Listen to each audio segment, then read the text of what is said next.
चौथा अध्याय श्लोक संख्या 16। ओम नमो भगवते वासुदेवाय।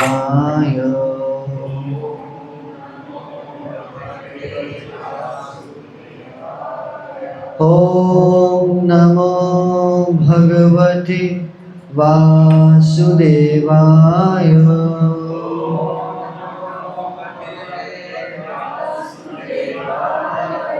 ओम नमो भगवते वासुदेवाय।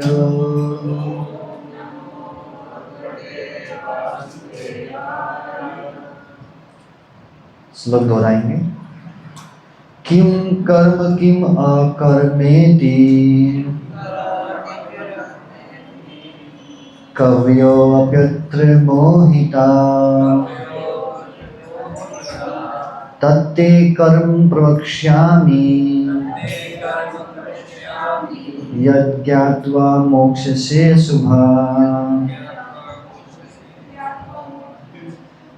किम कर्म किम अकर्मेति कवयोऽप्यत्र मोहिता तत्ते कर्म प्रवक्ष्यामि यज्ञात्वा मोक्षसे शुभात्। किम कर्मेति कवयोऽप्यत्र मोहिता तत्ते कर्म प्रवक्ष्यामि यज्ञात्वा मोक्षसे शुभात्।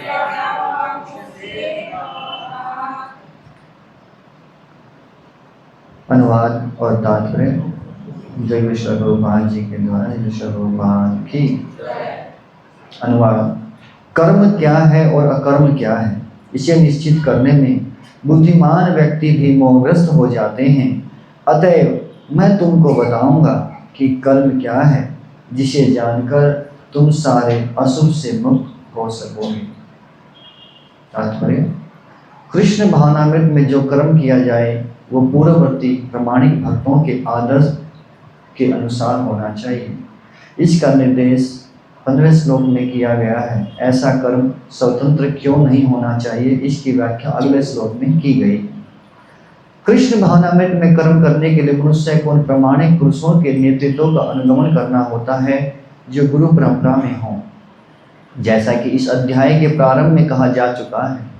कृष्ण भावनामृत पद्धति का उपदेश सर्वप्रथम सूर्यदेव को दिया गया, जिन्होंने इसे अपने पुत्र मनु से कहा। मनु ने इसे अपने पुत्र इक्ष्वाकु से कहा और ये पद्धति तब से इस पृथ्वी पर चली आ रही है। अतः परंपरा के पूर्ववर्ती अधिकारियों के पदचिन्हों का अनुसरण करना आवश्यक है, अन्यथा बुद्धिमान से बुद्धिमान मनुष्य भी कृष्ण भावनामृत के आदर्श कर्म के विषय में मोहग्रस्त हो जाते हैं। इसलिए भगवान ने स्वयं ही अर्जुन को कृष्ण भावनामृत का उपदेश देने का निश्चय किया। अर्जुन को साक्षात भगवान ने शिक्षा दी, अतः जो भी अर्जुन के पदचिन्हों पर चलेगा वो कभी मोहग्रस्त नहीं होगा। कहा जाता है कि अपूर्ण प्रायोगिक ज्ञान के द्वारा धर्म पथ का निर्णय नहीं किया जा सकता। वस्तुतः धर्म को केवल भगवान ही निश्चित कर सकते हैं। धर्मम तु साक्षात भगवत प्रणीतम। अपूर्ण चिंतन द्वारा कोई किसी धार्मिक सिद्धांत का निर्माण नहीं कर सकता। मनुष्य को चाहिए कि ब्रह्मा, शिव, नारद, मनु, 4 कुमार, कपिल, प्रहलाद, भीष्म, सुखदेव गोस्वामी, यमराज, जनक और बलि महाराज जैसे महान अधिकारियों के पदचिन्हों का अनुसरण करें। केवल मानसिक चिंतन द्वारा ये निर्धारित करना कठिन है कि धर्म या आत्म साक्षात्कार क्या है। अतः भगवान अपने भक्तों पर अहेतुकी कृपावश स्वयं ही अर्जुन को बता रहे हैं कि कर्म क्या है और अकर्म क्या है। केवल कृष्ण भावनामृत में किया गया कर्म ही मनुष्य को भवबंधन से उबार सकता है। ओम अज्ञानतिमिरन्धस्य ज्ञानञ्जन शलाकया चक्षुर्मिलितं येन तस्मै श्रीगुरवे नमः। श्रीचैतन्यमनोभीष्टं स्थापितं येन भूतले स्वयं रूप कदा मह्यं ददाति स्वपदान्तिकम्। वन्देऽहं श्रीगुरोः श्रीयुतापदकमलं श्रीगुरुन् वैष्णवांस्य श्रीरूपं साग्रजातं सहगण रघुनाथान्वितं तं सजीवं साद्वैतं सावधूतं परिजनसहितं कृष्ण चैतन्य देवं श्री राधा कृष्ण पादां सहगण ललिता श्री विशाखान्वितांस्य नमो विष्णुपादाय कृष्ण पृष्ठाय भूतले श्रीमते भक्ति वेदांत स्वामिनिति नामिने नमस्ते सरस्वते देवे गौरवाणी प्रचारिणे निर्विशेष शून्यवादी पाश्चात्य देशतारिणे हे कृष्ण करुणा सिंधु दीनबंधो जगतपते गोपेश गोपिका कांत राधा कांत तप्त कांचन गौरांगी राधे वृंदावनेश्वरी वृषभानुसुते देवी प्रणमामि हरिप्रिये वाञ्छाकल्पतरुभ्यश्च कृपा सिन्धुवैव च पतितानां पावनेभ्यो वैष्णवेभ्यो नमो नमः। नमो महावदन्नाय कृष्ण प्रेम प्रदायते कृष्णाय कृष्ण चैतन्य नाम्ने गौरतिसे नमः। जय श्री कृष्ण चैतन्य प्रभु नित्यानंद श्री अद्वैत गदाधर शिवासादि गौर भक्त वृंद। हरे कृष्ण कृष्ण कृष्ण हरे हरे हरे राम राम राम हरे हरे। हरे कृष्णा। तो संडे लव फीस्ट प्रोग्राम में आप सबका स्वागत है। तो हम भगवद गीता के चौथे अध्याय को पढ़ रहे हैं और आगे बढ़ने से पहले एक बार थोड़ा सा फटाफट रिकैप कर लिया जाए। तो चौथे अध्याय और तीसरे अध्याय में क्या कनेक्शन था, किसको याद है?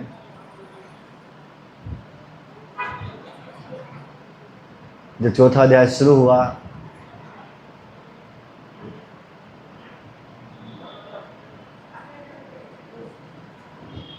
नहीं किसी को याद है?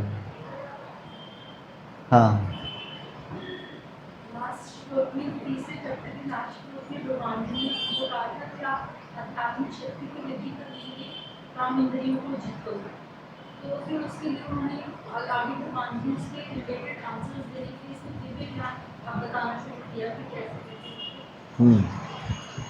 तो भगवान ने कहा अर्जुन को, अर्जुन ये जो काम रूपी शत्रु है इसको जीतना मुश्किल जरूर है लेकिन इसको जीता जा सकता है। कैसे? आध्यात्मिक बुद्धि और आध्यात्मिक शक्ति के द्वारा। तो अर्जुन ने बोला कैसे प्राप्त हो गई आध्यात्मिक बुद्धि? तो भगवान बोले दिव्य ज्ञान से आपको आध्यात्मिक बुद्धि प्राप्त होगी। तो अर्जुन बोले दिव्य ज्ञान? तो फिर उस दिव्य ज्ञान को बताने के लिए भगवान बताते हैं कि ये जो दिव्य ज्ञान है अर्जुन, ये मैंने दिया था सबसे पहले सूर्य देव विवस्वान को। विवस्वान ने अपने पुत्र मनु को, मनु ने इक्ष्वाकु को, और इस प्रकार से ये परंपरा चलती आई। लेकिन कुछ समय के बाद गड़बड़ करने लग गए नीचे वाले लोग। ऊपर से तो सही आया था लेकिन नीचे वालों ने थोड़ा गड़बड़ कर दिया, कुछ अपना ऐड कर दिया, कुछ उसमें डिलीट कर दिया। तो ये ऐसे करते करते फिर उससे नीचे वाले ने थोड़ा अपना दिमाग लगाया, फिर उससे नीचे वाले ने थोड़ा सा और लगाया। तो ऐसे करते करते जो ओरिजिनल मैसेज था वो क्या हो गया? चेंज हो गया। इसलिए मैं ये ज्ञान अब आपको दोबारा दे रहा हूँ। अर्जुन बोला मैं ही क्यों? मैं ही मिला था क्या ये ज्ञान देने के लिए? और कोई नहीं मिला, मुझे ही क्यों चूज किया? तो वहाँ कह रहे हैं भक्तो असी में सखा चेती, क्योंकि मेरे भक्त हो, मेरे मित्र हो, इसलिए मैं आपको ये ज्ञान दे रहा हूँ। आप इस ज्ञान को समझ सकते हो। अर्जुन ने कहा लेकिन मैं कैसे समझूं इस बात को कि आपका और मेरा तो जन्म एक साथ हुआ है और सूर्य देव विवस्वान तो करोड़ों साल पहले हो चुके हैं, तो आपने उनको ये ज्ञान दिया, मैं इस बात को कैसे समझूं? यहाँ अर्जुन ने ये नहीं कहा मैं क्यों मानूं आपकी बात। अर्जुन प्रश्न पूछता है कि मैं इसको कैसे समझ सकता हूँ, मैं नहीं समझ पा रहा हूँ आप जो बोल रहे हैं। यानी कि आप जो बोल रहे हैं वो सही बोल रहे हैं, पर मेरी बुद्धि इतनी है कि मैं नहीं समझ पा रहा हूँ। ये अर्जुन का भाव है। और जब हमारा होता है तो हम तो सीधा सामने वाले को बोल देते हैं कि तुम गलत बोल रहे हो। ये नहीं बोलेंगे हम नहीं समझ पा रहे हैं, ऐसा नहीं कभी हम बोलते हैं। हम तो कहते हैं आपको बताना ही नहीं आता, या तो आपको समझाना नहीं आता, या फिर आप जो बता रहे हैं वो गलत बता रहे हैं। लेकिन जिज्ञासा करने का भाव, प्रश्न पूछने का तरीका यही है कि मुझे ये समझ नहीं आया, इसको मैं कैसे समझूं, मेरे में ही कमी है। तो अर्जुन अपने अंदर कमी मान रहे हैं, अपने अंदर दोष स्वीकार कर रहे हैं। तो फिर भगवान कहते हैं कि अर्जुन तुम्हारे मेरे तो बहुत सारे जन्म हो चुके हैं, आपको याद नहीं है, मुझे सब याद है। क्यों? तो यही तो डिफरेंस है भगवान में और एक जीवात्मा में। तो भगवान को सब कुछ याद रहता है और जीव को भूल जाता है। तो भगवान, अर्जुन बोला फिर आप मतलब आप बार बार आते हो हैं? तो बार बार क्यों आते हो, क्या करने आते हो और कहां पर आते हो? तो भगवान कहते हैं यदा यदा ही धर्म से, जब जहां जहां धर्म की हानि होती है, अधर्म बढ़ता है, वहां वहां मैं आता हूं। क्या करने? धर्म की स्थापना करने, जो साधु हैं उनकी रक्षा करने, और जो दुष्ट हैं उनका विनाश करने। तो अर्जुन कहता है कि अच्छा मैं इतना बड़ा भक्त तो हूं नहीं। अर्जुन सोच रहा है कि मैं तो इतना बड़ा भक्त नहीं हूं कि भगवान मेरी रक्षा करने आए, इतना बड़ा पापी भी नहीं हूं कि भगवान मुझे मारने आए। तो कैसे समझो इस चीज को? ये श्लोक है जन्म कर्म च मे दिव्यम। तो भगवान कहते हैं कि यदि कोई व्यक्ति केवल इतना समझ ले, लेकिन यदि किसी व्यक्ति को भगवान मारते हैं तो भी उसका उद्धार हो जाता है, और यदि भगवान किसी को बचाते हैं तो फिर तो उसको भगवान का धाम मिलना निश्चित है, तो भी उसका उद्धार हो गया। पर हमारे जैसे लोग का क्या, जो ना तो इतने बड़े भक्त कि भगवान उनको बचाने आएंगे, ना इतने बड़े असुर कि भगवान को मारने आने की आवश्यकता पड़ेगी हमारे लिए, तो फिर हमारा उद्धार कैसे होगा? तो भगवान कहते हैं जन्म कर्म च मे दिव्यम एवं यो वेत्ति तत्वतः त्यक्त्वा देहं पुनर्जन्म नयति मामेति सो अर्जुन। अर्जुन, घबराने की बात नहीं है।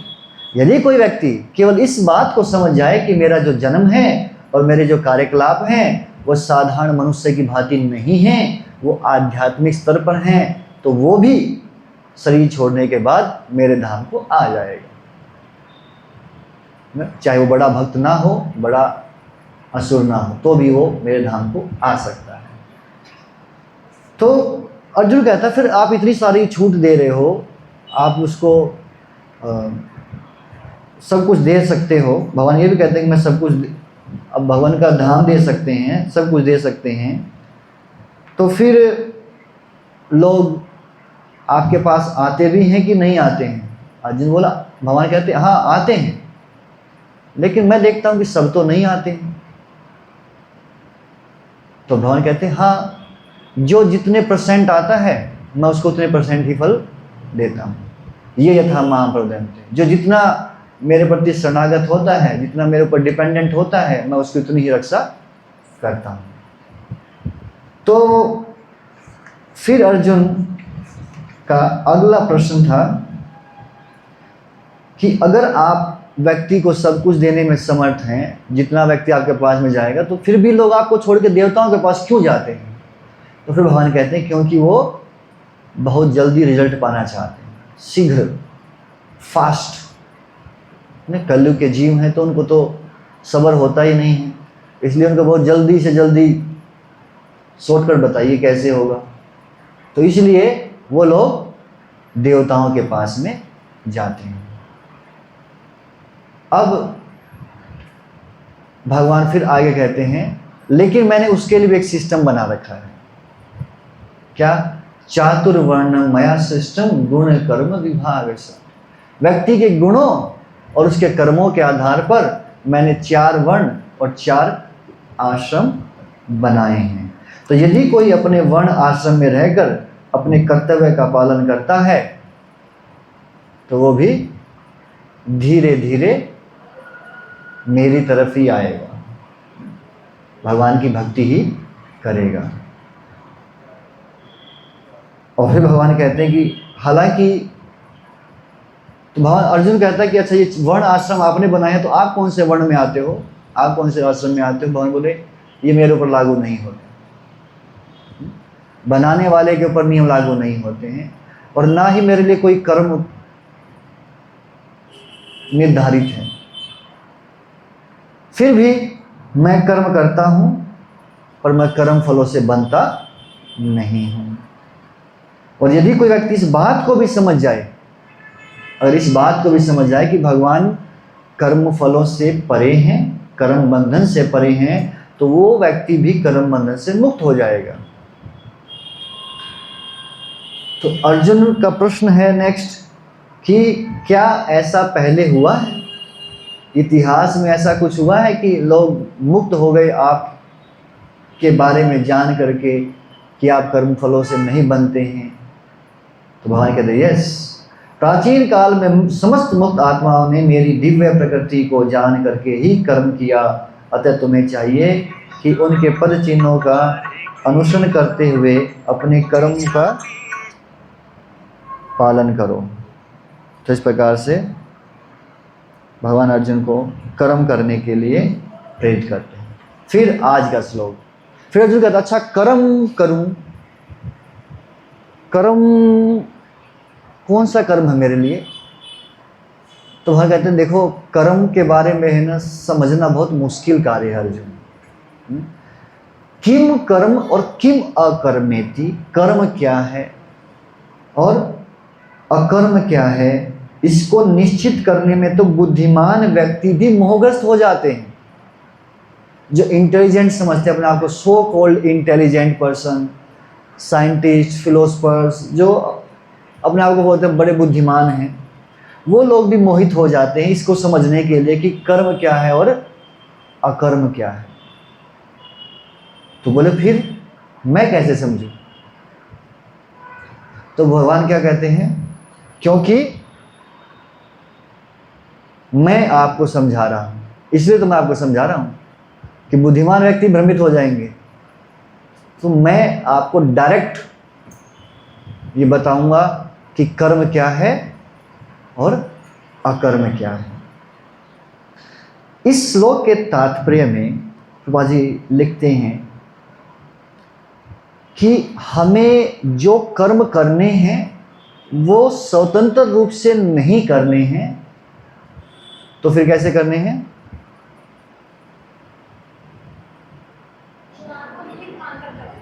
महाजनो येन गता सपंथा, जो महाजन हैं उनके पद चिन्हों को फॉलो करते हुए करना है। अच्छा महाजन कितने हैं? कौन कहता है कि 12 हैं और कौन कहता है 14 हैं?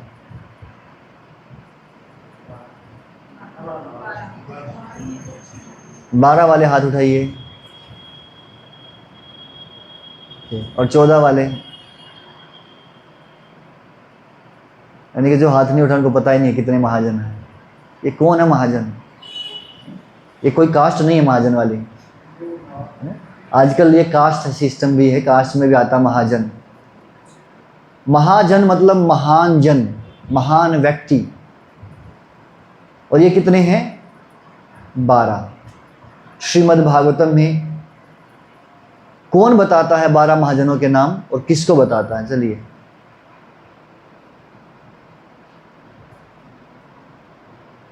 12 महाजनों के नाम कौन बताता है, किसको बताता है?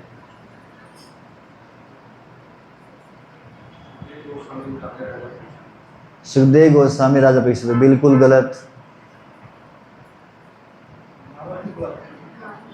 नारद जी बताते हैं, ये भी गलत। बताइए कौन बताएगा? हैं? पता तो होना चाहिए कौन बता रहा भाई। ये महाजनों के नाम कहाँ पर लिखे हुए हैं? तो यमराज जी बताते हैं यमदूतों को। कब? जब वो अजामुल को लेने आए और विष्णुदूत ने मार करके भगा दिया उनको। तो यमदूत सोचे ये आज क्या हो गया, पहली बार ऐसा हुआ है कि बिना कुछ लिए हम खाली हाथ लौट करके आए हैं। और तब यमराज जी यमदूतों को उपदेश देते हैं और तब वहाँ पर वो इन 12 महाजनों के नाम बताते हैं। तो यमराज जी ने बताए हैं 12 महाजन। किस किस को ये 12 महाजनों के नाम याद हैं? लिखे हुए नहीं पूछ रहा मैं, याद पूछ रहा हूँ, किसको याद है?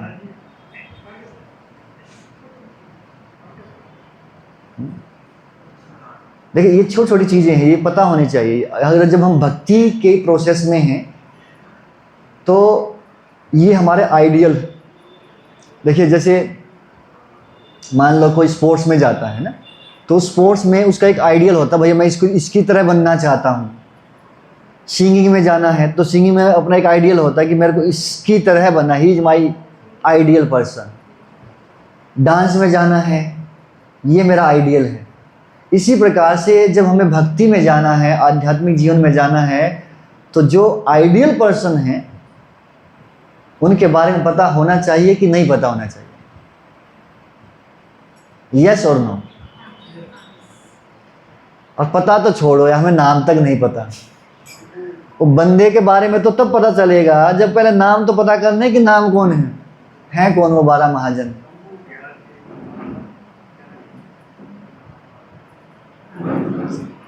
बताइए, कोशिश करिए बिना देखे, मिलजुल करके, मिली जुली सरकार से।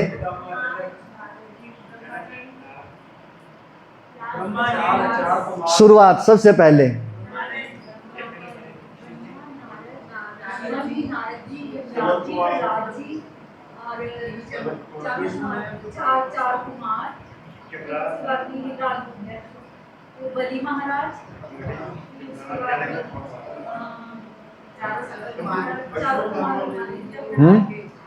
देखो याद करने के लिए हमें थोड़ा सा ट्रिक्स यूज करनी चाहिए, कुछ फॉर्मूले यूज करने चाहिए जिससे याद करना थोड़ी आसान हो जाता है। ब्रह्मा जी की फैमिली से कितने लोग हैं इसमें? ब्रह्मा जी स्वयं हैं, बस।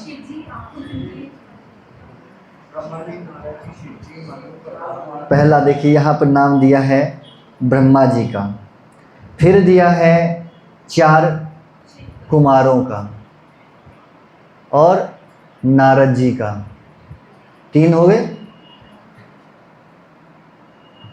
और फिर शिव जी 4, फिर आते हैं मनु 5वें नंबर पे, फिर महाराज प्रहलाद महाराज, जनक महाराज और बलि महाराज, 3 महाराज, प्रहलाद, जनक और बलि, ये 3 महाराज हो गए।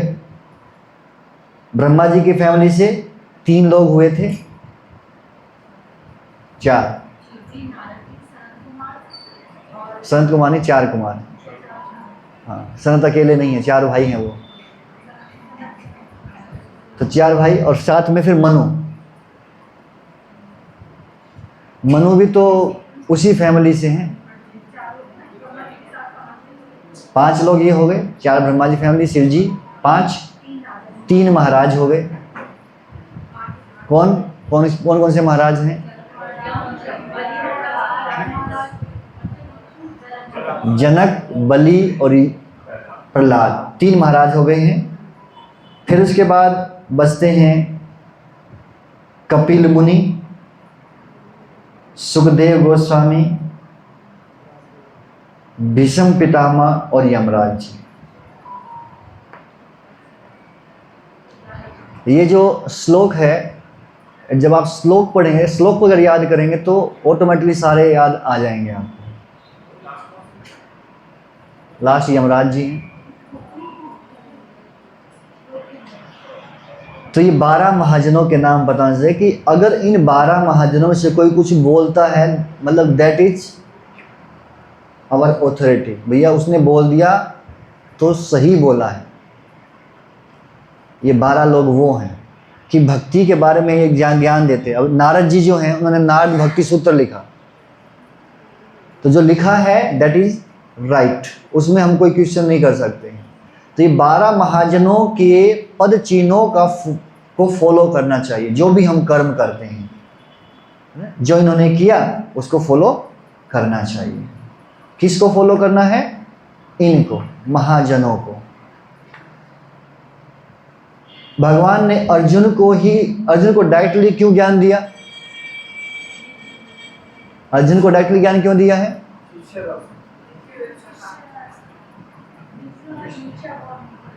ओके, ठीक है। अब इस प्रश्न के कॉन्टेक्स्ट, इस तात्पर्य में प्रभुपाद जी जो बता रहे हैं, इस तात्पर्य में बताया कि अर्जुन को भगवान ने साक्षात शिक्षा क्यों दी? क्योंकि कर्म और अकर्म में अंतर करने में बुद्धिमान से बुद्धिमान व्यक्ति भी भ्रमित हो जाते हैं, कंफ्यूज हो जाते हैं कि क्या कर्म है क्या अकर्म। अच्छा, एक बात और है, जब किसी शब्द के आगे अ लगा देते हैं तो क्या हो जाता है? वो विपरीत बन जाता है ना। तो यहां कर्म और अकर्म, तो क्या अकर्म कर्म का विपरीत है?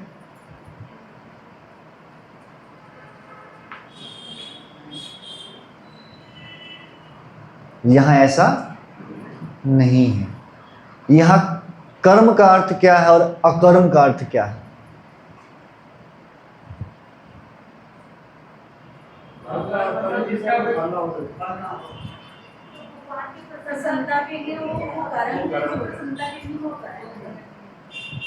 तो कर्म का अर्थ है, ये कर्म को कहेंगे कि जो व्यक्ति अपनी इच्छाओं की पूर्ति के लिए कार्य करता है, और जो भगवान की इच्छाओं की पूर्ति के लिए करता है वो अकर्म। तो कर्म और अकर्म, इसलिए कर इसमें कंफ्यूज होना, बड़ा कंफ्यूजन हो जाता है। इसमें आसान नहीं है इसको डिफ्रेंशिएट करने पाना, क्योंकि बाह्य दृष्टि से दोनों एक जैसे दिखते हैं, बाहर से दोनों एक जैसे दिखते हैं, अंदर में थोड़ा माल अलग है ना। बाहर से पैकिंग तो एक जैसी है पर अंदर में डिफरेंस है। सिंपल, आप रोटी सब्जी दाल चावल हलवा बना करके लाके यहाँ रख दिए, ठीक है, भगवान को भोग लगा दिया, भोग लगाने के बाद भी वही रोटी सब्जी दाल चावल हलवा ही था, पर दोनों में अंतर है। दिखने में दोनों एक जैसे हैं, भोग लगाने से पहले सेम था, लगाने के बाद सेम है, दिखने में एक जैसा है, पर अंदर में जो माल है ना, मटेरियल जो अंदर में है वो अलग हो चुका है। इसीलिए कंफ्यूज हो जाते हैं। इसलिए भगवान कह रहे हैं कि बुद्धिमान व्यक्ति भी इसमें कंफ्यूज हो जाते हैं। इसलिए कोई व्यक्ति अपने मन से धर्म नहीं बना सकता। धर्म कौन बनाएगा? साक्षात भगवान बना सकते हैं। धर्मम तो साक्षात भगवत प्रणेतम। धर्म क्या है? धर्म वो है जिसको भगवान ने करने को कहा है, बस। अब अगर भगवान अर्जुन को कह रहे हैं अर्जुन युद्ध करो, तो अर्जुन का धर्म क्या है? युद्ध करना उसका धर्म है। अब बोले मत करो, तो नहीं करना उसका धर्म है। तो जो भगवान ने कहा है वही हमारे लिए धर्म है। और ये भगवान ने अर्जुन को जो ज्ञान दिया है, ये भगवान की अहेतु की कृपा है अर्जुन के ऊपर और हमारे ऊपर भी, कि अर्जुन के माध्यम से हम इस ज्ञान को प्राप्त कर पा रहे हैं। ऐसा कुछ किया नहीं हमने कि भगवान हमारे लिए कुछ ज्ञान दे के जाएं, बट भगवान की, इसी को बोलते अहेतु की, बिना किसी हेतु के भगवान हमारे पर कृपा कर रहे हैं। फिर अगला जो श्लोक है ये भी इसी से जुड़ा हुआ है। भगवान कहते हैं कि कर्म की बारीकियों को समझना अत्यंत कठिन है, अतः मनुष्य को चाहिए कि वो ये ठीक से जाने कि कर्म क्या है, विकर्म क्या है और अकर्म क्या है। तो अभी तो भगवान ने कहा था कि कर्म और अकर्म में अंतर कर पाना बुद्धिमान व्यक्ति के लिए भी मुश्किल है। अब एक चीज और घुसा दी उसमें, वो क्या है? विकर्म। तो अब कर्म अलग है, विकर्म अलग है, अकर्म अलग है। तो ये है क्या? पहले तो इस चीज को समझना है। कर्म क्या है? एक व्यक्ति बोले जो अपनी इच्छा से करते उसको कर्म कहते हैं। ओके, और कोई कुछ इसमें जोड़ना चाहता हो?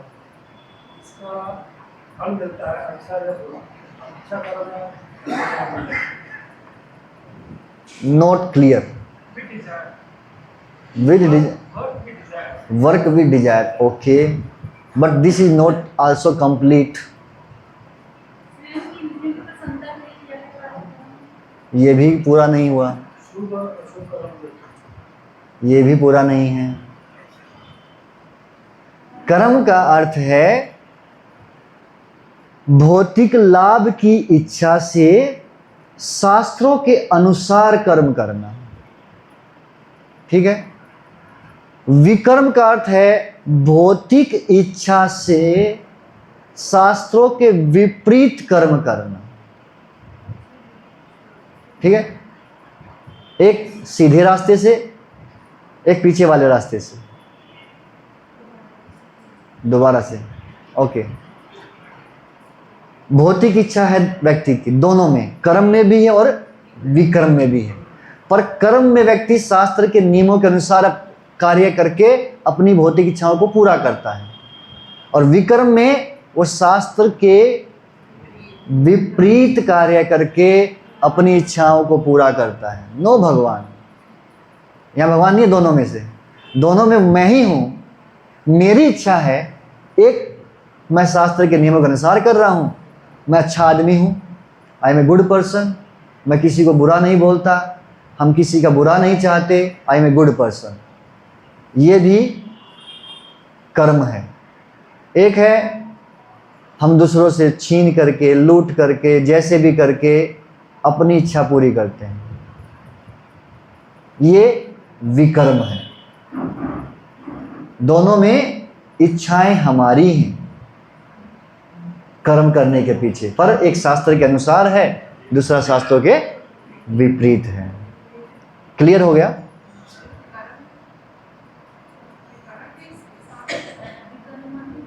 कर्म और विकर्म में अंतर बताया मैंने। तो कर्म में करने से आपको अच्छा फल मिलेगा और विकर्म करने से बुरा मिलेगा, ठीक है। कर्म से दोनों नहीं बोल रहा, इसलिए तो भगवान ने थोड़ा और एक्सपेंड कर दिया इसको। पहले भगवान ने सिर्फ कर्म और अकर्म में ही छोड़ा था, लेकिन यहां बोल दिया कि कर्म और विकर्म और फिर अकर्म। तो अब थोड़ा और उसको डिफ्रेंशिएट करना पड़ेगा हमें। तो मेरे ख्याल से समझ में आ गया होगा कि कर्म क्या है, विकर्म क्या है।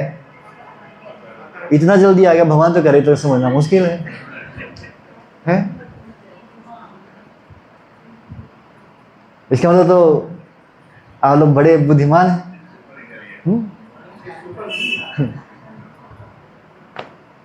ओके, ठीक है, समझ में आ गया, लेकिन समझ में नहीं आया है ना।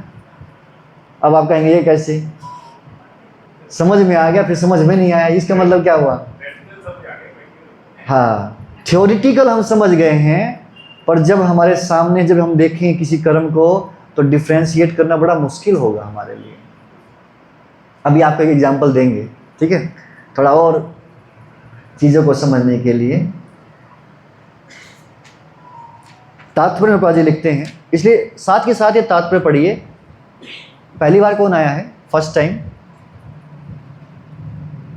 First timer.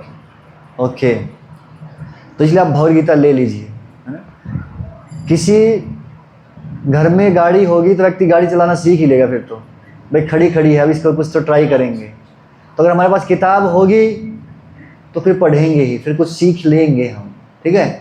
तो इसलिए गीता होना चाहिए और गीता लेके भी आना है जब आएंगे। ओके, तो तात्पर्य जी क्या कह रहे हैं? कृष्ण भावनामृत को तथा गुणों के अनुसार कर्म को समझने के लिए परमेश्वर के साथ अपने संबंध को जानना होगा। ये जो थीम अभी चल रही है, इसको बोलते हैं निष्काम कर्म योग। मतलब हम कर्म कर रहे हैं बिना किसी अपनी भौतिक इच्छा के, लेकिन एक चीज और इसमें जोड़ देंगे तो ये भक्ति बन जाता है। वो क्या है? प्रॉपर नॉलेज, ज्ञान के साथ। अगर दिव्य ज्ञान के साथ हम निष्काम कर्म करेंगे, वो भक्ति बन जाता है। तो यहां पर विशेष करें, सबसे पहले क्या है?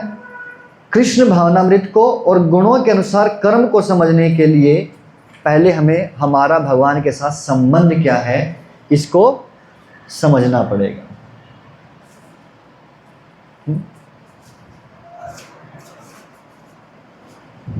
फिर आगे लिखते हैं, दूसरे शब्दों में जिसने ये भली भांति समझ लिया है वो जानता है कि जीवात्मा भगवान का नित्य दास है। यदि हम अपने रिलेशन को समझ जाएं कि हम कौन हैं, हम मालिक हैं कि दास हैं? किसके? भगवान के, है ना? माया के नहीं। पर हम अभी दासता किसकी कर रहे हैं? अभी हम भगवान की दासता तो नहीं कर रहे हैं, भगवान की तो नहीं गुलामी कर रहे हैं, हाँ माया की कर रहे हैं। तो इसलिए कह सकते हैं, संबंध को समझिए, हमारा संबंध क्या, रिलेशन क्या है। फिर फलस्वरूप उसे कृष्ण भावनामृत में कार्य करना है। अब माया की गुलामी छोड़नी है और जो हमारा ओरिजिनल पोजीशन है, जीवेर स्वरूप होए कृष्णेर नित्य दास। नित्य ये नहीं कि आज कृष्ण का दास और कल माया का, नहीं। कृष्णेर नित्य दास, हमेशा कृष्ण के सेवक के रूप में हमारी स्थिति है। और इसको हम नहीं भूलेंगे ना, तो कभी भी लड़ाई झगड़े नहीं होंगे। ये लड़ाई झगड़े कब होते हैं? जब हम अपनी स्थिति को भूल जाते हैं।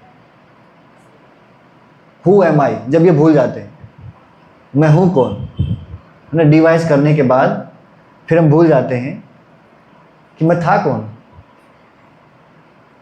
लड़ाई तब होती है। हम सोचने लगते हैं हम मालिक हैं।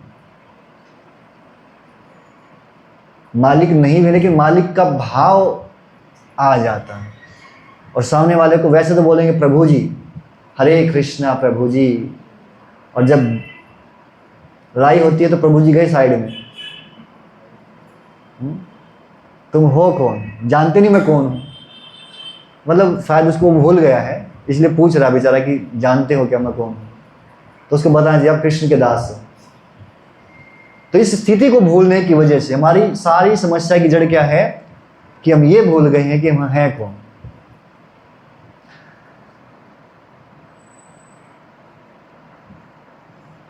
भगवत गीता का यही लक्ष्य है। दिस इज द एम और पर्पज ऑफ दिस एंटायर भगवगीता, ये समझना कि हम कौन हैं और उसी अनुसार कर्म करना, अपनी स्थिति के अनुसार कर्म करना। इसे समझने के लिए मनुष्य को कृष्ण भावनामृत के अधिकारियों की संगति करनी होती है और उनसे रहस्य को समझना होता है।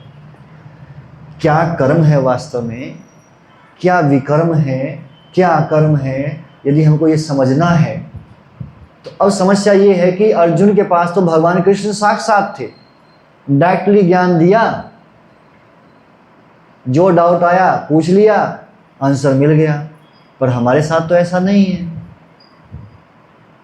अब हम यहाँ खड़े होकर जगन्नाथ जी से पूछें, वो तो बोलते नहीं। तो हम कहाँ से समझें कि क्या कर्म है, क्या विकर्म है, क्या अकर्म है? तो हमारे लिए क्या सॉल्यूशन बताया है?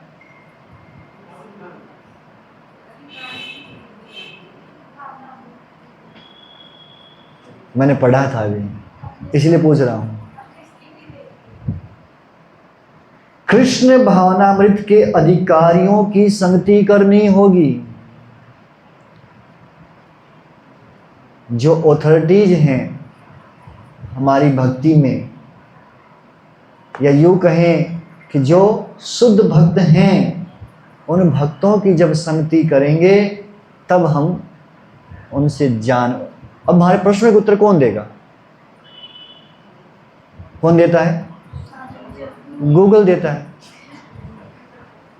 वैसे तो हमको जो पूछना है हम गूगल से पूछते हैं, गूगल को गुरु बना के रखा है, पर गूगल सही जानकारी दे रहा है कि नहीं दे रहा है, इसमें संशय है, क्योंकि गूगल के अंदर जानकारी भी तो किसी ने भरी है।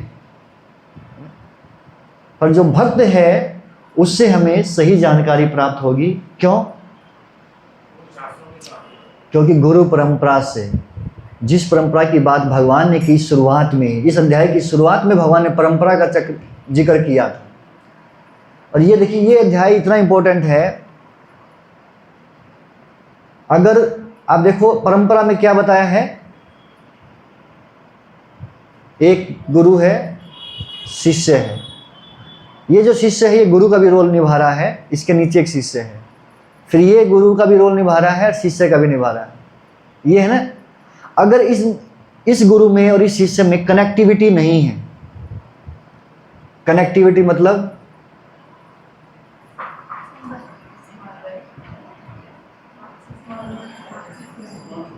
कनेक्टिविटी बताइए।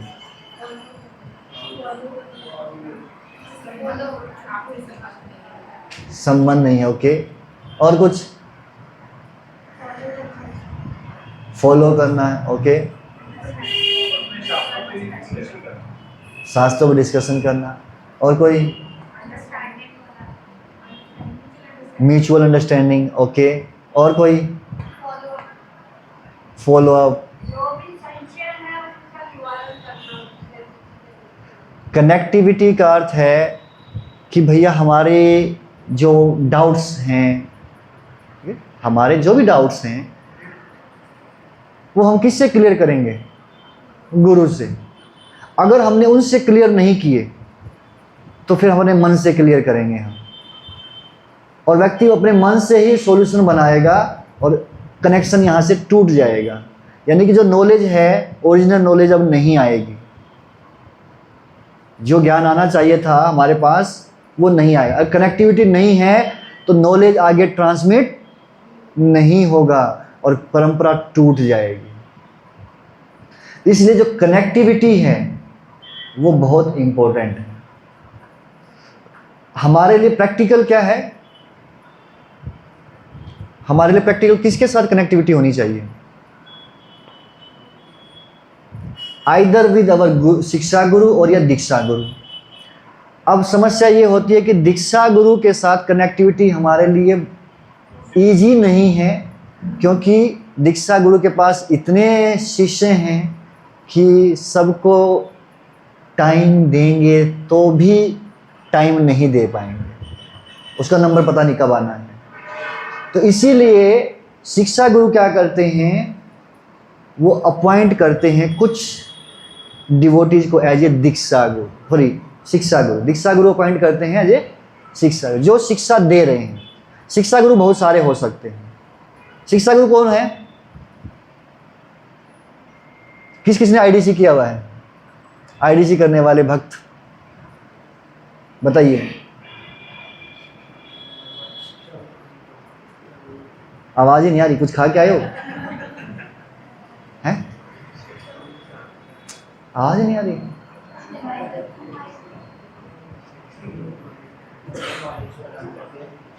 नहीं, I am not able to here.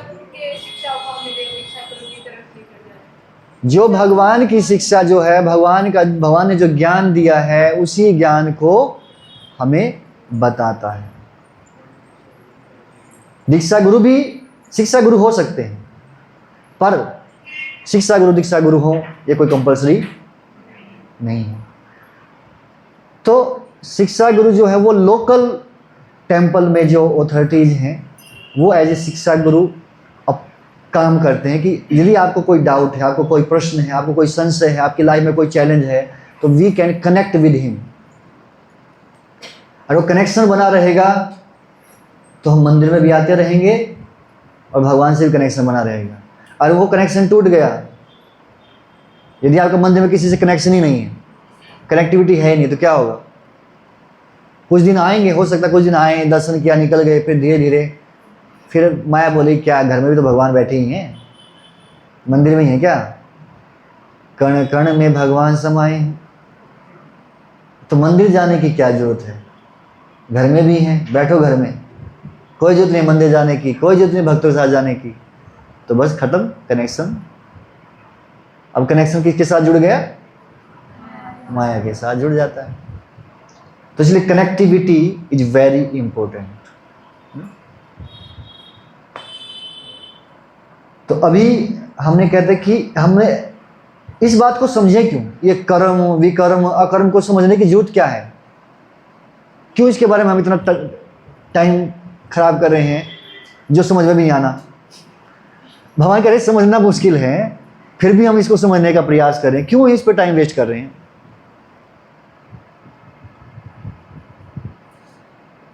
गलत तो नहीं पूछा ना? हाँ बताइए। क्योंकि अगर हम कर्म विकर्म और ये जो कर्म है इसको अगर हमें पता होगा तो हम ये कर सकते हैं कि हमें विकर्म या अकर्म नहीं करना है, और हमें ये हम पता लगा सकते हैं कि हम क्या कर रहे हैं और हमें क्या करना चाहिए। क्योंकि अगर पहली बात तो ये डिफ़िकल्ट चीज़ है, इसलिए भगवान कह रहे हैं कि इसको समझना मुश्किल है। अगर डिफ़िकल्ट चीज़ के ऊपर आप फोकस करके ध्यान से नहीं समझेंगे तो वैसे भी समझ में नहीं आने वाली है। इसलिए डिफ़िकल्ट चीज़ है तो उसके ऊपर आपको थोड़ा माथा पच्ची तो करना ही पड़ेगा।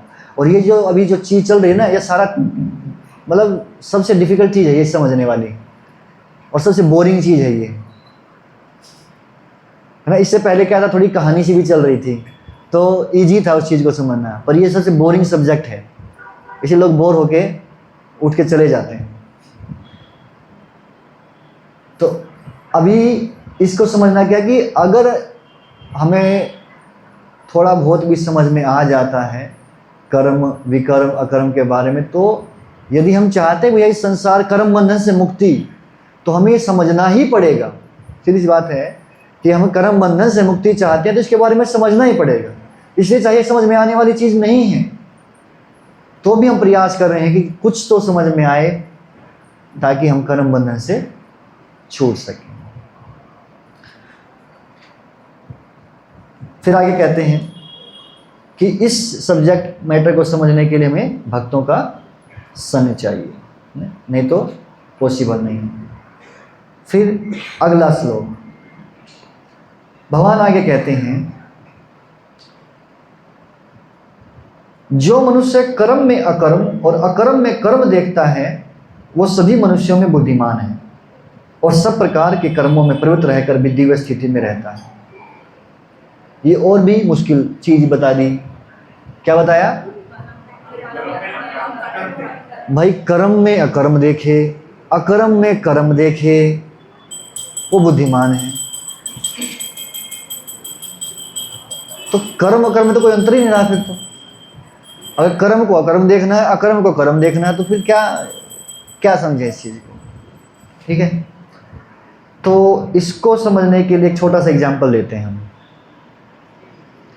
एक व्यक्ति है जो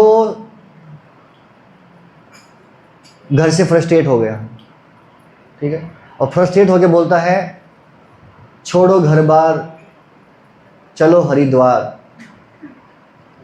तो घर बार छोड़ के हरिद्वार में चला गया और वहाँ जाके उसने अपना ड्रेस भी चेंज कर लिया, ठीक है, सैफरॉन ड्रेस पहन लिया, घर से फ्रस्ट्रेट होके चला गया।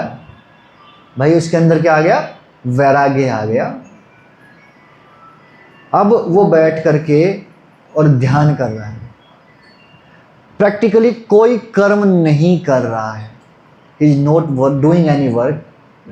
वो बैठा है, ध्यान कर रहा है, पर ध्यान में वो ध्यान क्या कर रहा है कि मैं ध्यान करूंगा तो मेरे को क्या होगा। जाने लोग योगी जो योग साधना करते हैं वो किस लिए करते हैं? कुछ सिद्धि प्राप्त करने के लिए। तो ये सोच रहा है कि मैं थोड़ा ध्यान करूँगा, है ना, और इतनी तपस्या करूँगा कि मेरे पास इतनी पावर आ जाए कि लोगों को मैं कंट्रोल कर लूँ, उनको हिप्नोटाइज कर लूँ। फिर क्या होगा? फिर मैं ज़्यादा से ज़्यादा लोगों को हिप्नोटाइज करके फिर उनको अपना फॉलोअर बनाऊँगा। फिर इस तरह से मैं टीवी पे आऊँगा, मेरा नाम होगा। बाहर से कोई कर्म नहीं कर रहा है, लेकिन अंदर से बहुत कुछ चल रहा है। दूसरा व्यक्ति है, ये एक व्यक्ति है, अब दूसरा व्यक्ति है। दूसरा व्यक्ति क्या है? वो अपना नौकरी करता है ना, और जब जितना उसको आवश्यकता है उतना वो जॉब करता है। उसके बाद फिर आता है, मंदिर आता है, मंदिर में आके गाता है, बजाता है, कुकिंग करता है, सफाई करता है, जो भी है XYZ। यहाँ दो लोगों का वर्णन है। एक व्यक्ति बाहर से कर्म कर रहा है, मतलब जॉब कर रहा है, अपना बिजनेस कर रहा है। दूसरा व्यक्ति बाहर से कुछ नहीं कर रहा है। तो इसमें से कौन सा व्यक्ति कर्म में अकर्म कर रहा है और अकर्म में कर्म कर रहा है? कर्म में अकर्म कौन कर रहा है? जॉब वाला। कि हालांकि वो अपना कर्म कर रहा है, लेकिन क्योंकि वो जॉब कर रहा है नॉलेज के साथ में, और जब भी उसको समय मिलता है वो भगवान की सेवा कर रहा है, भगवान के लिए कर रहा है, तो क्या है? वो कर्म में अकर्म कर रहा है। ठीक है। और पहले वाला क्या था? बाहर से तो अकर्म लग रहा है कि कोई कर्म नहीं कर रहा है, और अंदर से वो कर्म कर रहा है। इसलिए समझना मुश्किल है कि किस व्यक्ति के अंदर क्या चल रहा है। मंदिर में लोग आते हैं, कौन किस मनसा से आया है, किस मोटिव से आया है, आप देख करके नहीं बता सकते। कुछ वास्तव में आते हैं भक्ति में एडवांस होने के लिए, कुछ सीखने के लिए, ठीक है, और कुछ आते हैं प्रसाद खाने। चलो प्रसाद खाने आए हो, अच्छी बात है, ओके। और किस लिए लोग आते हैं? कुछ लोग इसलिए आते हैं, इस्कॉन जो है भैया इंटरनेशनल संस्था है, तो बाहर जाने का हमको मौका मिल जाएगा, वीज़ा वूज़ा मिल जाएगा थोड़ा, इसलिए हम इस्कॉन से जुड़ जाते हैं। कुछ इसलिए भी आते हैं, अच्छा इस्कॉन में क्योंकि इंटरनेशनल सोसाइटी है, बाहर के लोग भी हैं, तो शादी जो है वो फॉरेनर से शादी करेंगे। किसी की ये मनसा से भी लोग आते हैं।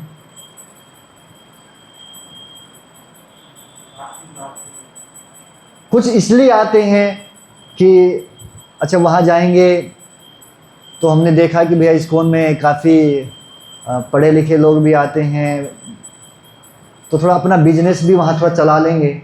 वहाँ जाएंगे तो लोगों से बातचीत करेंगे, थोड़ा रिलेशन बनाएंगे, भैया हमारा बिजनेस ये है, आपको कुछ चाहिए तो हमसे ले लिया करो। मैं ये नहीं कह रहा कि हर व्यक्ति ऐसा आता है, बट ये कह रहे कि अलग अलग टाइप की वैरायटी के लोग आते हैं, और किसी का मोटिव ये है, किसी का वो है, सबका अलग अलग मोटिव। हाँ, किसी को ये होता है हमने गुरु भी जो है ना फॉरेनर वाले बनाने हैं, तो गुरु कौन से चाहिए? मैं इंडियन नहीं चाहिए, हमको अमेरिकन हो, है ना, अमेरिका का व्यक्ति है वो गुरु बनाएंगे हम। इस मोटिव से वो आते हैं, समझ रहे हैं? सो हमने बताया कि अलग अलग मोटिव से व्यक्ति आता है, तो हम उसको देख के नहीं समझ सकते, पर वो कैसे कर्म करता है उसी के ऊपर डिपेंड करता है कि वो कर्म में अकर्म कर रहा है कि अकर्म में कर्म कर रहा है।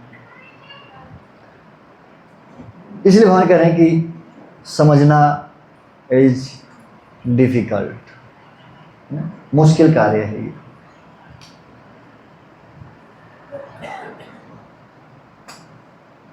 तो कैसे हम इस अकर्म के स्तर तक पहुंच सकते हैं? भाई हम भी कर्म कर रहे हैं या विकर्म कर रहे हैं, कुछ भी कर रहे हैं, तो कैसे हम अकर्म के स्तर तक पहुंचे? तो क्या हमें अपने कर्म बंद करने पड़ेंगे अकर्म तक पहुंचने के लिए?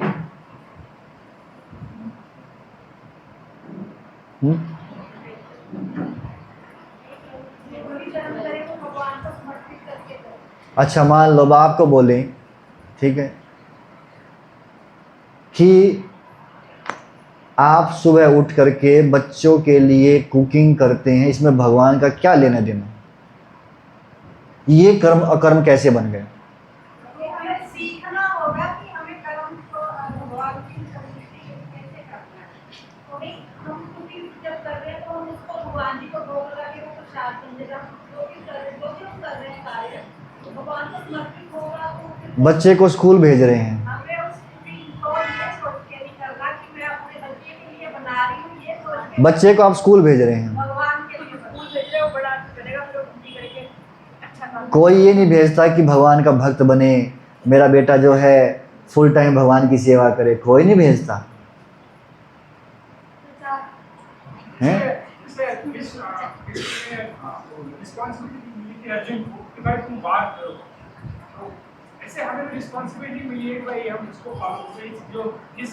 अच्छा ठीक है, मान लो अब दुर्योधन था, दुर्योधन भी लड़ाई कर रहा है, अर्जुन भी लड़ाई कर रहा है,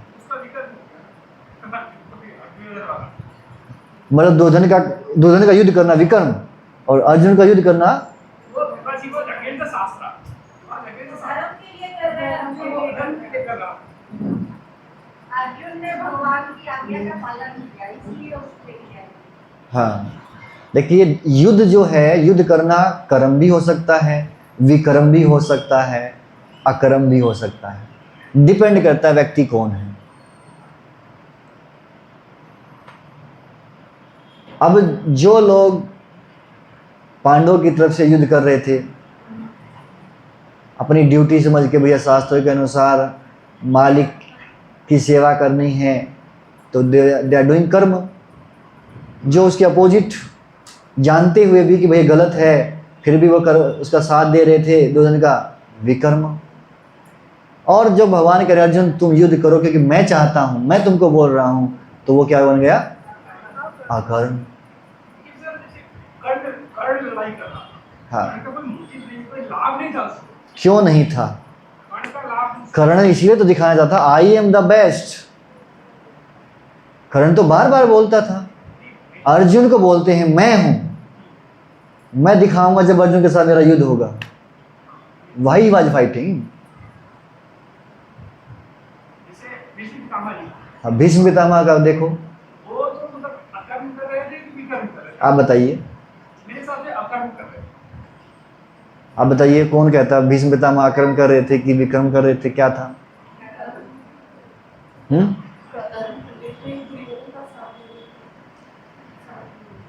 गलत का साथ दे रहे हैं। भीष्म पितामह जानते थे कि आई एम डूइंग रॉन्ग, ऐसा नहीं जानते थे, ही नो कि मैं गलत कर रहा हूं, गलत व्यक्ति के साथ में हूं।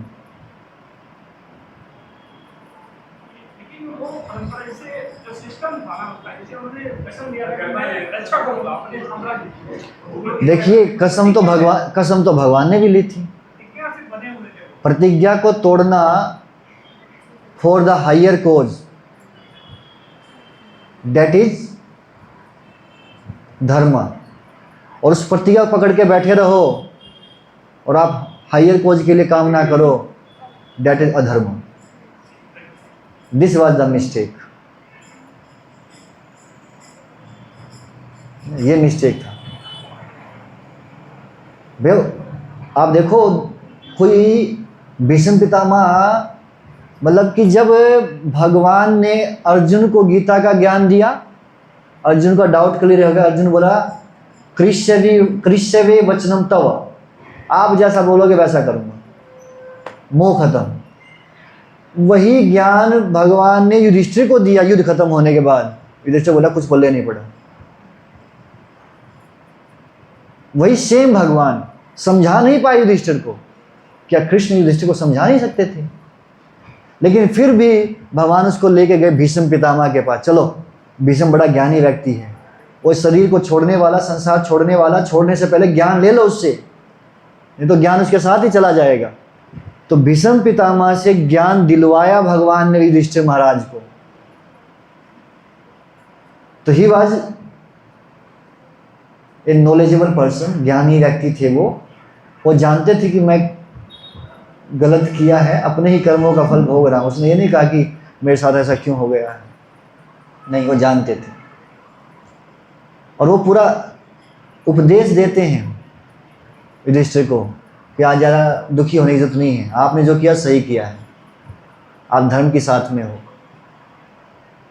तो भीष्म पितामह ये भी जानते थे कि मैं गलत कर रहा हूँ, लेकिन वो उसको पकड़ के बैठे रहे। सेम चीज़ द्रोणाचार्य के साथ में था। ये दोनों के दोनों ऐसे योद्धा थे जो अगर उधर से इधर आ जाते ना, मैच जल्दी खत्म हो जाता। 18 दिन नहीं लगते, 10 दिन तो भीष्म पितामह रोक के खड़े रहे, और फिर 4 दिन द्रोणाचार्य रोक के खड़े रहे, नहीं तो 3-4 दिन में मैच खत्म था।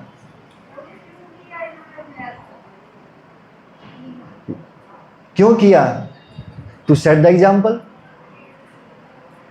एग्जाम्पल सेट करने के लिए भगवान ये भी तो दिखाएंगे ना कि देखो, एक व्यक्ति वो था जिसको इच्छा मृत्यु का वरदान है, एक वो है कि जिसके पास जब तक हाथ में अस्त्र शस्त्र है कोई इसको हरा नहीं सकता। लेकिन यदि ये लोग भी अधर्म के पक्ष में होंगे ना, तो भी हारेंगे। अधर्म कभी जीत नहीं सकता, चाहे कितना ही पावरफुल क्यों ना हो जाए। और वो अगर देखें तो सैंक्शन भगवान की इच्छा के बिना तो कुछ भी नहीं हो सकता। हर चीज में तो भगवान का ही रोल है, और जब तक वो नहीं बोलेंगे तब तक तो आप प्रश्न भी नहीं पूछेंगे। अगर सब कुछ इनकी इच्छा से ही हो रहा है तो फिर ये युद्ध भी करवाए, वो चेंज कर सकते हैं।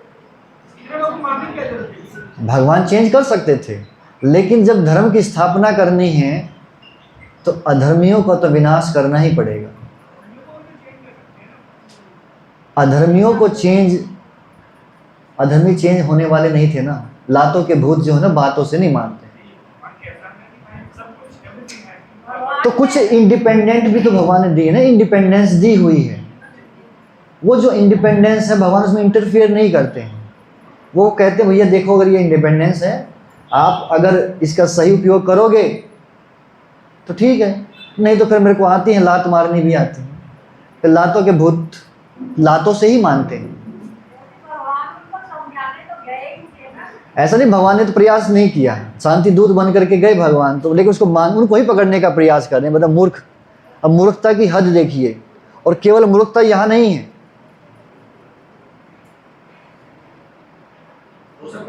जब इंद्र जो है भगवान कृष्ण के पास जाकर के बोलता है कि ये जो असुर है, जो कि मेरी माता के कुंडल चुरा करके लेके आया है, आप थोड़ा सा कीजिए, बड़ा पावरफुल है, हमसे कुछ हो नहीं रहा है। कौन सा असुर था वो? कौन सा असुर? भौमासुर। भगवान गए, नरकासुर जो है, भगवान गए किसके साथ? सत्यभामा के साथ। उसको मार दिया। मारने के बाद स्वर्गलोक में गए वो कुंडल लौटाने के लिए। वहाँ सत्यभामा ने देखा कि यहाँ पारिजात वृक्ष हैं, बड़े बढ़िया वृक्ष हैं। बोले लेके चलते हैं, एक मेरे महल में भी लगाऊंगी। ठीक है। अब भगवान उसको बोलते हैं इंद्र को कि भाई एक वृक्ष दे दो, हमको ले जाना है। बोला नहीं, हमारा है, हम लड़ाई करेंगे, देंगे नहीं। अरे बेवकूफ़ व्यक्ति, अभी तुम समझो किससे लड़के आए हैं ये। तो यही बता रहे हैं कि मूर्खता, मतलब व्यक्ति माया से कभी भी मोहित हो सकता है। अरे वो नरकासुर जिससे तुम डरते थे, उसको भगवान अभी मार के आए हैं, अभी अभी तुम्हारा काम करके आए हैं, और तुम अभी उन्हीं से लड़ने के लिए चल पड़े।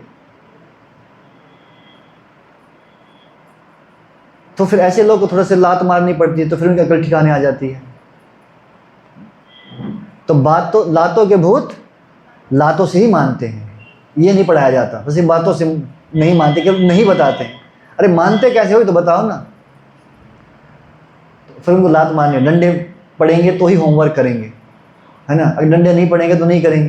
कुछ ऐसे बच्चे भी हैं तो उनको डंडे मारने पड़ते हैं, उस डर से करके लेके आएंगे, नहीं तो नहीं करेंगे। तो कहाँ पहुंच गए हम, कहाँ थे?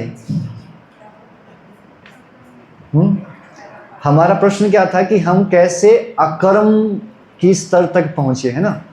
कर्म से अकर्म तक कैसे पहुंचे।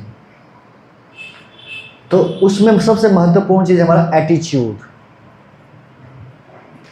हमें अपने एटीट्यूड को, अपनी कॉन्शियसनेस को बदलना पड़ेगा। एटीट्यूड क्या होना चाहिए हमारा?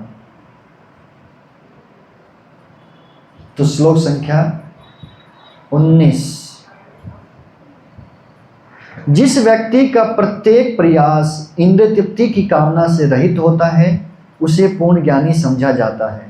उसे ही साधु पुरुष ऐसा करता कहते हैं जिसने पूर्ण ज्ञान की अग्नि से कर्म फलों को भस्मसात कर दिया है। तो इसकी कुछ कैरेक्टरिस्टिक्स बता रहे हैं अब कि ये व्यक्ति अकर्म के स्तर तक पहुंच गया है तो उस व्यक्ति की कैरेक्टरिस्टिक्स क्या होंगी। तो सबसे पहला काम है इंद्रिय तृप्ति की कामना से रहित होना, यानी कि अपनी इंद्रियों को संतुष्ट करने की उसकी कोई इच्छा नहीं है। अगर आपके अंदर में ये है, इसका मतलब आप अकर्म की ओर बढ़ रहे हैं। अगर थोड़ी सी भी इच्छा बची रह गई तो इच्छा पूरी करने के लिए फिर आना पड़ेगा यहाँ पे इच्छा पूरी करने के लिए। पहला तो हो गया कि उसकी कोई इंद्रिय तृप्ति की इच्छा नहीं है। फिर श्लोक संख्या 20 में कहते हैं कि वो कर्म फलों की सारी आसक्ति को त्याग कर सदैव संतुष्ट रहता है, वो सेटिस्फाइड रहता है। ये भी एक उसकी खासियत है ना? वो हैंकरिंग नहीं करता है। मेरे को जैसे जितना उसको कमा रहा है, जितना उसको सैलरी मिल रहा है, वो उतने में सेटिस्फाइड रहता है कि भैया इतना है, इतने में हम अपना काम चला लेंगे। ऐसा नहीं कि वो कुछ गलत तरीके से और करने का प्रयास करे, नहीं, ठीक है, सेटिस्फाइड है उतने में। और फिर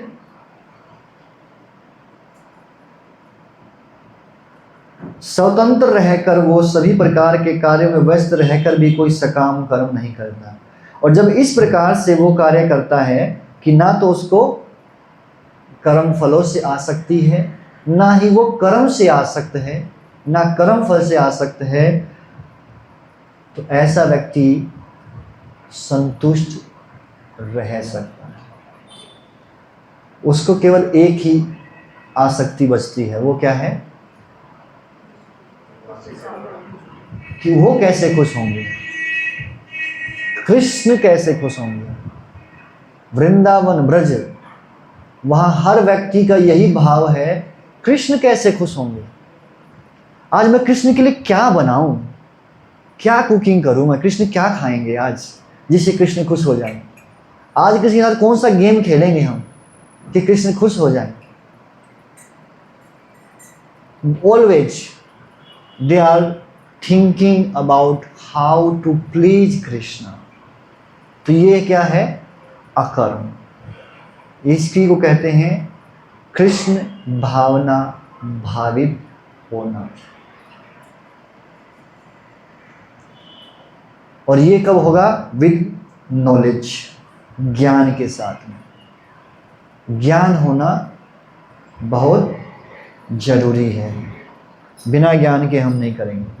तो हम सिर्फ मेन जो कैरेक्टरिस्टिक्स हैं वो आपको बता रहे हैं। एक टीचिंग जो इससे हमको मिलती है कि केवल अच्छा इंसान होना काफ़ी नहीं है। जैसे कई बार लोग बोलते हैं हम तो बहुत अच्छे हैं जी, हम तो धार्मिक लोग हैं, हम तो मानते हैं, पूजा पाठ करते हैं। ऐसे लोग होंगे, इतना होना काफ़ी नहीं है। धार्मिक नहीं, हमें आध्यात्मिक होना है। और आध्यात्मिक होने का अर्थ है आध्यात्मिक कार्यों में लगना। आध्यात्मिक कैसे होगा? जब व्यक्ति आध्यात्मिक कार्यों में लगेगा। केवल कहने से नहीं होगा, करना पड़ता है। तो आध्यात्मिक जब कार्यों में लगेंगे तो हमारी चेतना भी आध्यात्मिक होगी। एक लोहे की रोड है, उस लोहे की रोड को आप आग में डाल दो तो क्या होगा? आग बुझ जाएगी। हाँ, वो भी आग की तरह ही कार्य करेगी। अब जितना हिस्सा अग्नि के अंदर में है पूरा रेड हो जाएगा, रेड पूरा हॉट। अब पकड़ो उसको, वही हाल करेगा जो अग्नि करती है। यानी कि जिसके संपर्क में रहेंगे तो हम वैसे ही हो जाएंगे। तो जब हमारी चेतना आध्यात्मिक कार्यों में लगी रहेगी तो आध्यात्मिक चेतना होगी। यदि हमारी चेतना भौतिक कार्यों में लगी रहेगी तो चेतना कैसी होगी? भौतिक होगी। हाँ, हो सकता है ये कुछ समझ में ना आए, ये ऐसा ही सब्जेक्ट है। तो जितना आ जाए भगवान की कृपा समझ करके और प्रयास करें उसको अप्लाई करने का। फिर आगे कहते हैं 5 चीज़ें जो कि इम्पोर्टेंट बताई हैं कि किस मानसिकता के साथ अगर हम कार्य करेंगे तो हम अकर्म करेंगे। तो 5 मानसिकता क्या होनी चाहिए? सबसे पहला था, एक तो ये हो गया संतुष्ट रहता है, ही इज ऑलवेज सेटिस्फाइड, जितना मिल गया भगवान की इच्छा से ठीक है। कई बार ऐसा होता है हम कुकिंग करते हैं लेकिन हमको खाने को कुछ नहीं मिला। कभी हुआ किसी के साथ, आपने बनाया हो और उसी टाइम कोई टपक गया और आगे बोला भूख लगी है, कुछ है, अब मजबूरी में आपने देना पड़ा, आपके लिए कुछ बचा नहीं हो। कभी किसी के साथ ऐसा हुआ है? हुआ है। मतलब हमारी किस्मत में नहीं है, फिर हम सोचते चलो थोड़ा दोबारा बना लेते हैं। जब चैतन्य महाप्रभु छोटे से थे निमाई के रूप में, तो एक ब्राह्मण आया उनके घर पे और बोला मैं खुद कुकिंग करके खाता हूँ, मैं दूसरे के हाथ का बना नहीं खाता, मेरे को सामान दे दो बस। तो सामान दे दिया, उन्होंने कुकिंग किया। कुकिंग करके भगवान को भोग लगाने के लिए जब बैठे तो क्या हुआ? महाप्रभु गए चुपके से और जा करके खा लिया। अब वो लगा चिल्लाने, अरे ये क्या कर दिया, भगवान के भोग को जूठा कर दिया, अब इसका तो मैं खाऊंगा नहीं। इसका मतलब भगवान नहीं चाहते कि मैं आज कुछ खाऊं, आज भूखा रहूं, भगवान ऐसा चाहते हैं, ये उसने मान लिया। लेकिन महाप्रभु के जो पिता थे जगन्नाथ मिश्र, वो बोले नहीं नहीं, हमारे घर से कोई भूखा जाए हमको अच्छा नहीं लगता, आप दोबारा कुकिंग करो, हम दोबारा सामान देते हैं आपको। दोबारा किया, फिर सेम वही, जैसे ही भोग लगाने के लिए भगवान को बुलाया तो महाप्रभु आए और खा करके जैसे ही खाया और फिर पीटने लग गया सिर। ये कैसा बालक है? फिर सोचता है कि भगवान की इच्छा नहीं होगी शायद, हम खाएं आज, भूखे रह जाएं, ठीक है हम पानी पी के सो जाएंगे आज, ये भगवान की इच्छा है। ऐसे लोग ज़्यादा मेहनत नहीं करते, ज़्यादा प्रयास नहीं करते हैं, जितना मिल गया उसमें संतुष्ट हैं। लेकिन जगन्नाथ मिश्र ने फिर दोबारा से बोला कि आखिरी बार कर लो, नहीं माने। फिर विश्वरूप आए, है ना, बहुत सुंदर थे, उनका चेहरा देख करके कोई उनकी बात मना नहीं कर पाता। लेकिन ऐसे मतलब भोले भाले बालक, और वो बोल देता चलो यार इतना बोल रहा बच्चा तो कर ही लेते हैं। तो फिर वो बोले, तो फिर तैयार हो गए, फिर तीसरी बार फिर खाने लग गए। तो जब खाया और फिर वो बोलने लगे तो बोले चुप, पहले तुम बुलाते हो फिर चिल्लाते हो। मैं बुलाता हूँ। बोले और क्या, आपने बुलाया ना भगवान भोग के लिए, तो मैं खाने आ गया, फिर चिल्ला रहे हो, और फिर अपना रूप दिखाते हैं। तो ब्राह्मण सेटिस्फाइड होता है उससे। पर ये बताने का था कि उसके मानसिकता क्या थी कि भगवान नहीं चाहते तो सेटिस्फाइड रहता, वो ज़्यादा के लिए प्रयास नहीं करता। दूसरा, भौतिक इच्छाओं से मुक्त है, कोई उसकी भौतिक भोग की कोई इच्छा नहीं है कि मेरे को धनम जन्म सुंदरीम कुछ चाहिए है, नहीं, ना धनम ना जन्म ना सुंदरीम कविताम वा जगदीश काम। क्या चाहिए? मम जन्मनि जन्मनीश्वरे भवताद भक्तिर अहेतुकी तभी। आपको बस भक्ति चाहिए, उसको कुछ नहीं चाहिए। तीसरा, आत्म संयम, अपनी इंद्रियों को कंट्रोल करना। फोर्थ, द्वंद्व को सहन करना। द्वंद्व मतलब ड्युअलिटी, गर्मी सर्दी, लाभ हानि, मान अपमान, इसको बोलते हैं ड्युअलिटी, द्वंद्व। इसको क्या करता है? वो सहन करता है। और पांचवा, ईर्ष्या से मुक्त। और ये 5 चीजें हमारे अंदर में आ रही हैं, आ गई हैं तो हम उस स्तर पर पहुंच गए हैं, और नहीं आई हैं तो ये लेके आनी है ताकि हम उस स्तर तक पहुंच सकें। तो ये श्लोक संख्या 23 तक का कंक्लूजन। तो हमें कर्तव्य करना है, कर्म करना है, कौन सा? जो भगवान ने बताया 3रे अध्याय में, यज्ञ। लेकिन कैसे? विद प्रॉपर नॉलेज, विद इस दिव्य ज्ञान के साथ में।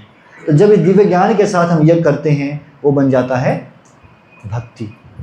अब कई प्रकार के यज्ञ हैं, उसका वर्णन हम आगे करेंगे भगवान, कि कौन कौन से प्रकार, 10 प्रकार के यज्ञों का वर्णन करेंगे।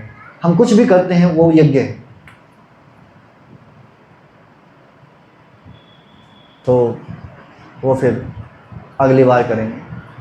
अभी किसी का कोई प्रश्न है तो पूछ सकते हैं।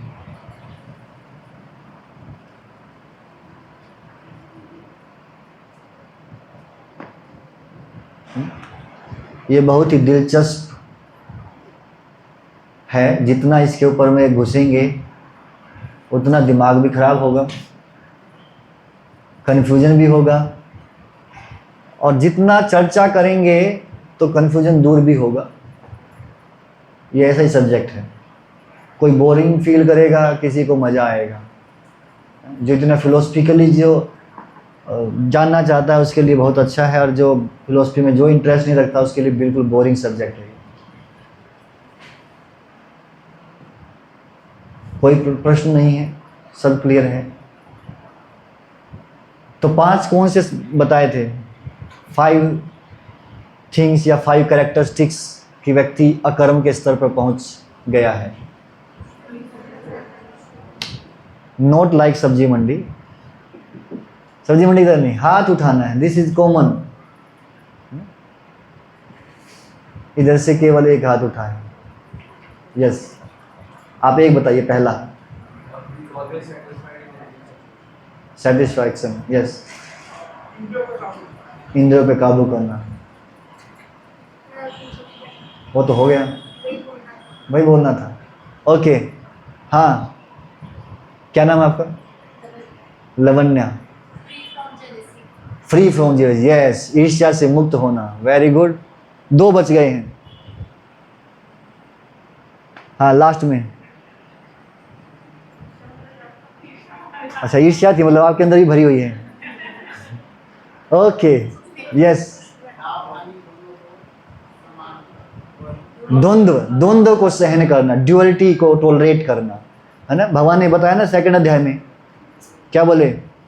अर्जुन सहन करो, कोई दूसरा सोल्यूशन नहीं बताया। दुख सुख लाभ हानि गर्मी सर्दी को सहन ही करना पड़ेगा, दूसरा सोल्यूशन नहीं है। लास्ट,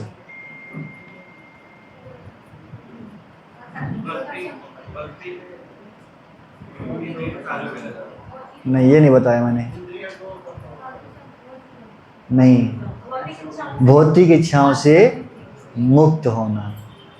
ये 5 थिंग्स जो हैं, तो भगवद्गीता के 19 से लेके 23 नंबर श्लोक के बीच में ये सारा का सारा दिया है। तो जिसको हमने एक थोड़ा कंक्लूड करके रखा है 5 थिंग्स, ये याद है। ओके, 12 महाजनों के नाम किसको याद नहीं है?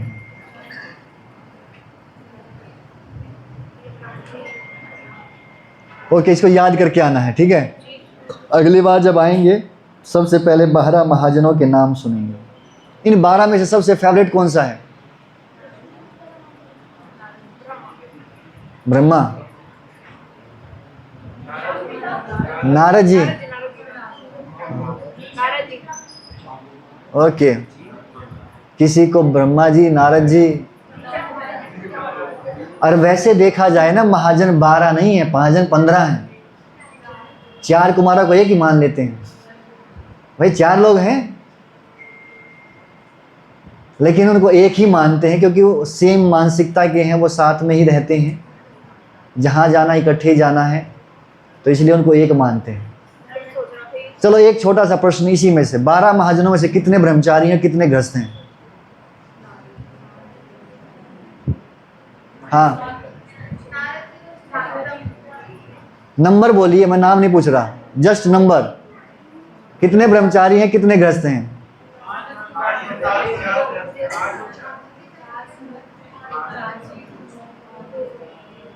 यस, 5 ब्रह्मचारी हैं इसमें और 7 गृहस्थ हैं। अब ये नहीं कह सकते गृहस्थ जो है वो महाजन नहीं बन सकते हैं, ठीक है। ये आप लोग के लिए इसलिए बोल रहा हूँ कि ये एक्सक्यूज आ सकता है कि हम तो गृहस्थ हैं ना प्रभु जी, तो हम कैसे प्रचार करेंगे, कैसे आइडियल बन सकते हैं, तो महाजनों को फॉलो करके। ओके, टाइम हो गया है, जिसका कोई प्रश्न होगा तो बाद में, आरती के बाद, ठीक है। हरे कृष्णा।